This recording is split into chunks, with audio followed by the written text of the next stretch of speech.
கண்ணியமிக்கல்லாஹ்வின் நல்லடியார்களே, இன்றைய தினம் மோதப்பட்ட சூரா அத்தௌபாவினுடைய 108வது வசனம், லா தகும் ஃபீஹி அபதா லமஸ்ஜிதுன் உஸ்ஸிஸா அலத் தக்வா மின் அவ்வலி யௌமின் அஹக்கு அன் தகூம ஃபீஹி ரிஜாலுன் யுஹிப்பூன அன் யததஹரு வல்லாஹு யுஹிப்புல் முத்தஹிரீன். இது சூரா தௌபாவினுடைய 108வது வசனம். இந்த வசனத்திலே அல்லாஹு ஜல்ல ஷானுஹு தஆலா நபி ஸல்லல்லாஹு அலைஹி வஸல்லம் அவர்களை பார்த்து, தக்வா என்னும் இறையச்சத்தின் மீது கட்டப்பட்ட அந்த பள்ளிவாசலில் நீங்கள் நின்று தொழுவதுதான் உங்களுக்கு சிறப்பான ஒன்று. அங்கே பரிசுத்தமான மனிதர்கள் இருக்கிறார்கள். அல்லாஹ் சுத்தமானவர்களை அல்லாஹ் யுஹிப்புல் முத்தஹிரீன், அல்லாஹ் பரிசுத்தமானவர்களை விரும்புகிறான் என்கிற வசனம் 108வது வசனமாக சூரா தௌபாவில் பதிவு செய்யப்பட்டிருக்கிறது. இந்த வசனத்தினுடைய நோக்கம் பள்ளிவாசல். அல்லாஹு ஜல்ல ஷானுஹு தஆலா நபி ஸல்லல்லாஹு அலைஹி வஸல்லம் அவர்கள் மக்காவிலிருந்து மதீனாவிற்கு ஹிஜ்ரத் செய்து வந்த பொழுது வரலாறு நீண்ட நெடியது. முதலாக கட்டப்பட்ட ஒரு பள்ளிவாசல் மதீனாவுக்கு வெளியே, மதீனாவினுடைய எல்லைக்கு நுழைவதற்கு முன்பதாகவே மஸ்ஜிதுல் குபா என்று சொல்லப்படக்கூடிய ஒரு பள்ளிவாசலை நபி ஸல்லல்லாஹு அலைஹி வஸல்லம் அவர்கள் ஹிஜ்ரத் செஞ்சு மதீனாவுக்குள்ள நுழையிறதுக்கு முன்னால் சில காலம் மதீனாவுக்கு வெளியே தங்கியிருந்து மஸ்ஜிதுல் குபாவை கட்டினார்கள். அங்கே தொழுகை நடத்தினார்கள். அதற்கு பின்பாகத்தான் மதீனாவிற்குள்ளே வந்தார்கள். அந்த பள்ளிவாசலை குறித்து பேசும் பொழுதுதான் இந்த வசனத்தை சொல்லுகிறான். அந்த பள்ளிவாசல் எப்படிப்பட்டது என்று சொன்னால், அந்த பள்ளி இறையச்சத்தின் மீது கட்டப்பட்ட பள்ளிவாசல் என்று சொல்லுகிறான். நம்முடைய பார்வை என்பது வெறுமனே மஸ்ஜிதுல் குபா மட்டுமே இறையச்சத்தின் மீது கட்டப்பட்ட பள்ளிவாசல்கள் அல்ல. மாறாக துன்யாவில் பள்ளிவாசல் என்று பொதுவாக வக்ஃப் செய்யப்பட்டு எந்தெந்த இடங்களிலெல்லாம் பொதுவான அழைப்புகள் கொடுக்கப்பட்டு அது பள்ளிவாசலாக செயல்பட்டு வருகிறதோ எல்லா கட்டிடங்களுமே அல்லாஹ்விற்கு சொந்தமானது. அவை அனைத்துமே இறையச்சத்தின் மீது கட்டப்பட்ட பள்ளிவாசல். அல்லாஹ்வை பொறுத்தவரை இந்த துன்யாவில் இருக்கக்கூடிய விஷயங்களும் கொசுவினுடைய இறக்கையை விட மிகவும் துச்சமாக மதிக்கப்படக்கூடிய ஒரு விஷயம் இருந்தாலும் கூட அல்லாஹ் நேசிக்கக்கூடிய துன்யாவின் ஒரு பகுதி எது என்று கேட்டால் நபி ஸல்லல்லாஹு அலைஹி வஸல்லம் சொல்லுவாங்க, அஹப்புல் பிலாது இலல்லாஹி மசாஜிதுஹா. உலகத்திலே துன்யாவிலே அல்லாஹ்விற்கு பிரியமான இடம் ஒன்று இருக்கிறதுன்னு சொன்னா அதுதான் பள்ளிவாசல். வஅபகதுல் பிலாது இலல்லாஹி அஸ்வாகுஹா. அல்லாஹுக்கு பிடிக்காத, இறைவனுக்கு கோபத்தை தரக்கூடிய இடம் இருக்குதுன்னா அதுதான் கடை வீதி. ஏன் பள்ளிவாசல் விரும்பப்படுகிறதுனா இங்கே திக்ருகள் செய்யப்படுகிறது, இங்கே குர்ஆன் ஷரீஃப் ஓதப்படுகிறது, இங்கே இறைவனுடைய சிந்தனை இருக்கிறது, இங்கே தொழுகை நடக்கிறது, இங்கே இஅ்திகாஃப் இருக்கிறது. உலகத்தின் எல்லா நல்லமல்களும் பள்ளிவாசலில் செய்யப்படுகிறது. எனவே அல்லாஹ்வுக்கு பிடித்தமான இடம் பள்ளிவாசல். ஏன் கடை வீதியை அல்லாஹ் வெறுக்கிறான் என்று சொன்னால் அங்கே இறைவனுடைய சிந்தனையை புறக்கணிக்கக்கூடிய நிறைய விஷயங்கள் நடக்கிறது. அது தலைப்பிற்கு அப்பாற்பட்டதாக இருப்பதால் நம்முடைய நோக்கம் என்பது பள்ளிவாசல் சார்ந்த இடங்களில் நம்முடைய ஒழுக்கங்கள் எப்படி இருக்க வேண்டும் என்பதுதான். உலகத்தில் நமக்கு நன்மையை வாரி வாரி தரக்கூடிய இடமாக பள்ளிவாசல் இருக்கிறது. ஒருவர் இஹ்ராம் கட்டிக்கொண்டு காபாவை நோக்கி ஹஜ்ஜுக்காகவோ உம்ராவிற்காகவோ செல்வதும் ஒரு நன்மையான காரியம் என்பதைப் போல வீட்டிலிருந்து கிளம்பி வருகையிலே ஒருவர் ஒது செய்துவிட்டு கால்நடையாக பள்ளியை நோக்கி நடந்து வருவதும் அவருக்கு நன்மையை சேர்க்கக்கூடிய விஷயம். ஒருவர் எஹ்ராம் கட்டிட்டு காபாவுக்கு போனார்னா என்ன நன்மை கிடைக்குமோ அதே நன்மை அவர் வீட்டிலிருந்து பரிசுத்தமாக ஒது செய்துவிட்டு, இன்னும் இமாம்கள் கூடுதலாக சொல்லுகிறார்கள், முன் சுன்னத்தான தொழுகைகளை வீட்டில் தொழுதுவிட்டு ஃபர்தான தொழுகைக்காக வேண்டி பள்ளிவாசலை நோக்கி நன்மையை நாடி விரைந்து ஒருவர் வர்றாருன்னா ஒவ்வொரு எட்டுக்கும் அல்லாஹ் நன்மையை தருகிறான். பள்ளிக்குள்ளே வர்றார், வலது காலை வைக்கிறார், அல்லாஹும்ம இன்னி அஸ்அலுக அல்லாஹும்ம ஃபிர்லி துனூபி வஃப்தஹ் லி அப்வாப ரஹ்மதிக என்கிற துஆவோடு பள்ளிவாசலுக்குள்ளே வருகிறார். நவைத்துல் இஅ்திகாஃப மா துன்து ஃபீ ஹாதல் மஸ்ஜித். இந்த பள்ளிவாசலில் இருக்கும் காலமெல்லாம் இஅ்திகாஃபுக்காக வேண்டி நான் நியத் செய்கிறேன் என்ற நியத்தோடு பள்ளிக்குள்ளே வருகிறார். அமைதியாக உட்கார்கிறார். எந்த அமலும் செய்ய தேவையில்லை. பள்ளிவாசலுக்குள்ள முடிந்தால் தொழுகுங்கள், முடிந்தால் ஓதுங்கள், முடிந்தால் தஸ்பீஹ் செய்யுங்கள். எதுவும் முடியவில்லை என்று சொன்னால் வீணான பேச்சுக்களை தவிர்த்துவிட்டு அமைதியாக எப்ப காமத்து சொல்லுவாங்க உட்கார்ந்திருந்தால் போதும். அது உங்களுக்கு தரக்கூடிய பிரயோஜனம் என்ன தெரியுமா? ஆக பெரும் பயன், சொர்க்கத்தை பெற்றுத்தரும்.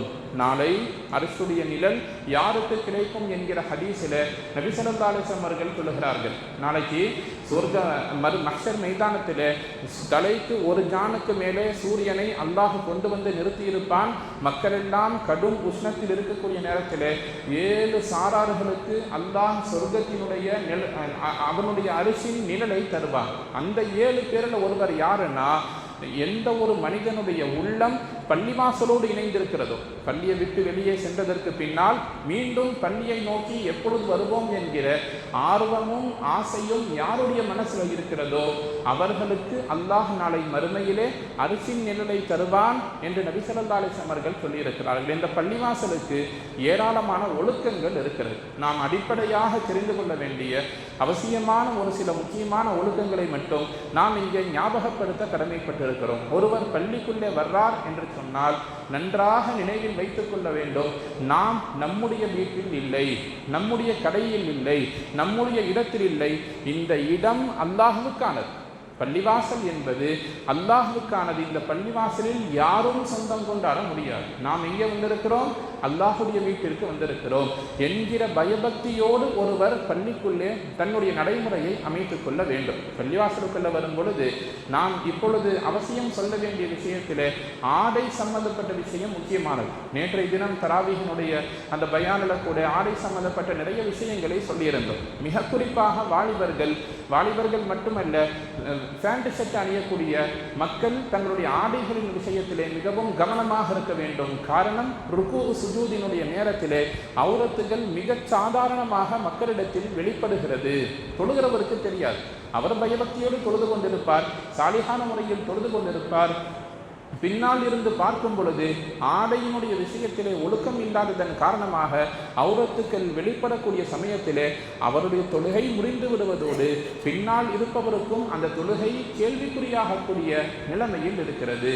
இது பள்ளிவாசலுக்குள்ளே பேணப்பட வேண்டிய ஆடை விஷயத்திலே நாம் கவனத்தில் கொள்ள வேண்டிய விஷயம். நாம் ஒரு வேளை வேஷ்டி அமைந்திருக்கிறோம், பிரச்சனை இல்லை, பேண்ட் ஷர்ட்டோட தொழுகிறோம்னு சொல்லி சொன்னால் ஆடை விஷயத்தில் வாலிபர்கள் கொஞ்சம் கவனமாகவே தங்களுடைய ஆடைகளை செயல்படுத்திக் கொள்ள வேண்டும். இன்னொரு முக்கியமான விஷயம், பள்ளிக்குள் வருகின்ற பொழுது நம்முடைய ஆடை அலங்காரங்களாகட்டும் அல்லது நம் இடத்திலிருந்து வெளிப்படக்கூடிய வாடைகளாகட்டும் அல்லது நம்முடைய செயல்பாடுகளாகட்டும் எதுவும் பிறருக்கு இடையூறு தரக்கூடியதாக இருக்கக்கூடாது.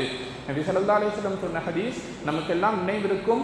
பூண்டையோ வெங்காயத்தையோ உண்டுவிட்டு நீங்கள் பள்ளிக்குள் வாயை சுத்தம் செய்யாமல் வராதீர்கள். காரணம், உங்களுடைய வாயிலிருந்து வெளிப்படக்கூடிய வாடை கூட இன்னொரு தொழுகையாளிக்கு இடையூறாக இருக்கக்கூடாது என்று சொல்லப்பட்டிருக்கக்கூடிய இந்த நேரத்தில் நாம் நம்முடைய செயல்பாட்டை எப்படி அமைத்துக் கொள்ள வேண்டும் என்று யோசிக்க வேண்டும். பள்ளிக்குள்ள வர்றோம்னு சொல்லி சொன்னால் நம்முடைய ஆடை பரிசுத்தமானதாக இருக்க வேண்டும், நம்முடைய உடல் சுத்தமாக இருக்க வேண்டும், முழங்கை மணிக்கட்டு வரை நம்முடைய ஆடைகள் மறைக்கப்பட்டிருக்க வேண்டும், அழகான முறையிலே தொப்பி அணிந்திருக்க வேண்டும்.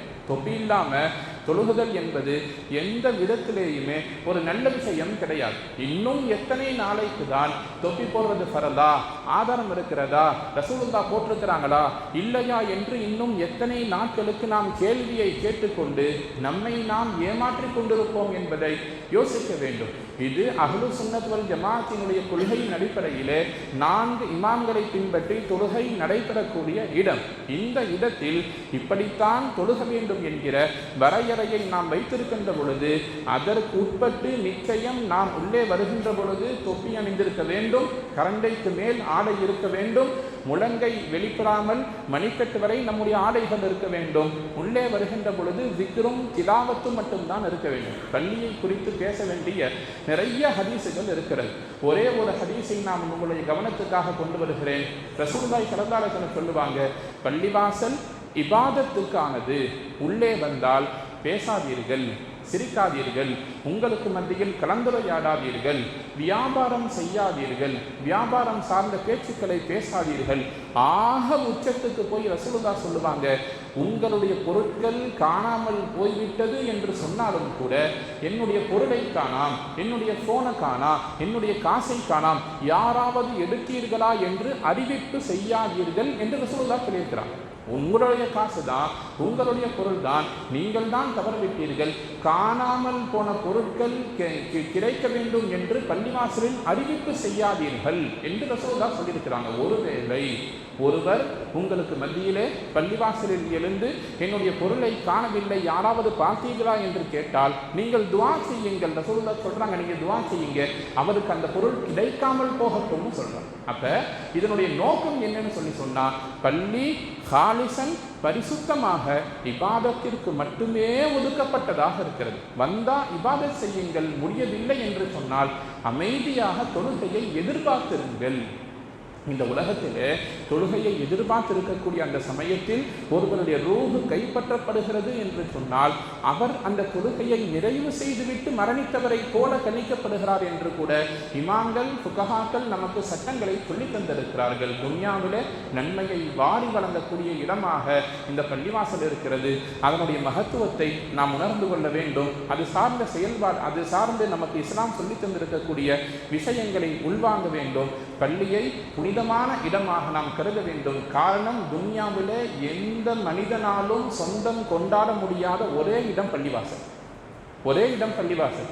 எங்க அத்தா இங்கே அடக்கம் பண்ணியிருக்கிறாரு, எங்க அத்தாவை எங்க அம்மாவை இங்கே அடக்கம் செஞ்சிருக்கிறாங்க, இந்த இடம் என்னுடைய குடும்பத்துக்கு சொந்தம்னு கூட ஒருவர் சொல்லிவிடலாம் கபிரிஸ்தானு. ஆனால் பள்ளிவாசலை சொல்ல முடியாது. ஒருவர் கோடி ரூபாய் போட்டு பள்ளிவாசலை கட்டி நான் வக்ஃப் செய்கிறேன்னு சொல்லி அறிவித்து விட்டு அடுத்த நிமிடம் அவர் அந்த பள்ளிக்கு சொந்தம் கொண்டாட முடியாது. அது அல்லாஹ்வுக்கானது. துன்யாவிலே பள்ளி இருந்தாலும் சரி இல்லாவிட்டாலும் சரி, இந்த இடம் கியாமத்து வரைக்கும் யாராலும் வாங்கவும் முடியாது, விற்கவும் முடியாது. மீறி வாங்கினாலும் விற்றாலும் பள்ளி தான், பள்ளி தான். அப்பேற்பட்ட மகத்துவமான இடத்தில் நாம் அமர்ந்திருக்கிறோம். அது சார்ந்த ஆயத்துக்கள் ஓதப்பட்டிருக்கிறது. பள்ளியை பற்றி உள்ள விஷயங்களை உள்வாங்க வேண்டும். உள்ளே வருகின்ற பொழுது பயபக்தியோடு உள்ளச்சத்தோடு கேலியான பேச்சுக்களை பேசாமல், கிண்டல் சார்ந்த விஷயங்களை பேசாமல், துன்யா சார்ந்த விஷயங்களை பேசாமல், அல்லாஹ்வுடைய அச்சத்தோடு பள்ளிக்குள்ளே வருகின்ற பொழுது இறைவனின் ரஹ்மத் நம்மை சூழ்ந்திருக்கும் என்பதில் எந்த சந்தேகமும் இல்லை. எல்லாம் வல்ல ரப்புல் ஆலமீன் அல்லாஹ் ஜல்ல ஷானஹு தஆலா துன்யாவில் வாழக்கூடிய காலகட்டங்கள் அவனது பொருத்தத்தை பெற்று வாழக்கூடிய நல்ல நசீபை நம் அனைவருக்கும் தந்த நல்லருள் புரிவானாக. வாஹிர் தஅவானா அல்ஹம்துலில்லாஹி ரப்பில் ஆலமீன்.